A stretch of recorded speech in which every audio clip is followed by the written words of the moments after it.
শীতের সকালে যতক্ষণ পর্যন্ত চা না খাওয়া হয় ততক্ষণ যেন সকালটা সম্পূর্ণ হয় না। তো আজকে আর লাল চা করিনি, আজকে দুজনের জন্য দুধ চা করে নিয়েছি। 2 কাপ দুধ চা আর বাসি লুচি ছিল, সেই লুচিগুলো ভালো করে একটু গরম করে নিয়েছি। আর সকালবেলা এই বাসি লুচি আর চা যেন একটা অমৃতের মতো লাগে। তো আজকে সকালের টিফিনটা এভাবেই শুরু করলাম আর ভিডিওটা আজকে এখান থেকেই শুরু করলাম। তা কেমন আছো সবাই? আশা করি সবাই যে যেখানে আছো খুবই ভালো আছো, আর ভালো থাকাটা অবশ্যই দরকার। তো আমি যাই হোক টিফিনটা আগে করে নিলাম, এরপরে বাজারে যাবে। আর বাজার থেকে নিয়ে এসে আজকে কাতলা মাছের মাথা, এখানে দেখো 7 টুকরো মাথা রয়েছে।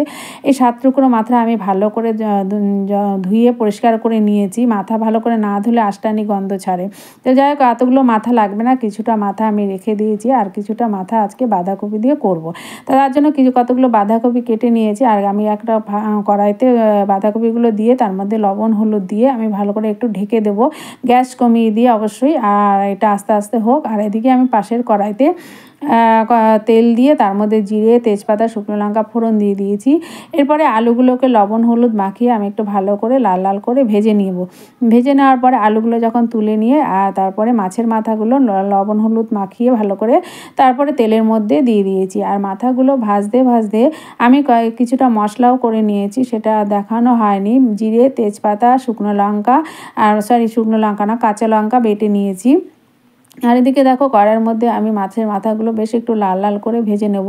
এভাবে যে বাকি মাথাগুলো আছে সেগুলো আমি এইভাবে ভেজে নিয়ে তারপরে সব মাথা যখন ভাজা হয়ে যাবে তারপরে একটু মাথাগুলো ভেঙে দেবো, মানে একটু গুঁড়ো গুঁড়ো করে দেবো, তাহলে বাঁধাকপির সাথে বেশ ভালো মেশে।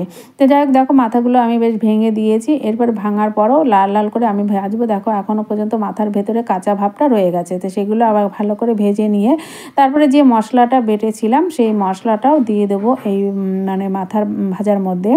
আর এদিকে আমি দেখো বাঁধাকপিটা প্রায় মানে একদম নরম হয়ে গেছে, তাও একটু মাঝে মাঝে একটু নেড়ে চেড়ে দিচ্ছি। আর মাঝে একটু মিষ্টিও দিয়ে দিচ্ছি, মানে চিনিও দিয়ে দিয়েছি। আর এদিকে দেখো মাছের মাথা যে ভাজা ভাজা আছে সেখানে আবার কয়েক টুকরো টমেটো দিয়ে দিয়েছি। আর কাঁচা লঙ্কা আর দেবো না, যদি প্রয়োজন পড়ে পরে দেবো। তো এদিকে আমি সেদ্ধ বাঁধাকপির মধ্যে ভাজা আলুগুলো দিয়ে দিলাম, তাহলে আলুগুলো ভালো করে একটু সেদ্ধ হয়ে যাবে। তো সব কিছু যখন সেদ্ধ হয়ে যাবে আর এদিকে মশলাটাও কষানো হয়ে গেছে, এরপরে আমি বাঁধাকপিগুলো পুরোটা দিয়ে দিয়েছি। সেদ্ধ বাঁধাকপিগুলো দিয়ে এবার ভালো করে নেড়ে চেড়ে তারপরে দিয়ে দেবো গরম মশলার গুঁড়ো। গরম মশলার গুঁড়ো দেওয়ার পরে আবার কিছুক্ষণ নাড়াচাড়া করার পরে তারপরে নামানোর আগে দিয়ে দেবো ধনেপাতা। এভাবে কিছুক্ষণ নেড়ে চেড়ে ঢেকে রাখবো। আর কেমন লাগলো তোমাদের বাঁধাকপি রান্নাটা তো তোমরা কমেন্ট করে জানিও। আর সবাই ভালো থেকো, সুস্থ থেকো, টাটা, বাই বাই।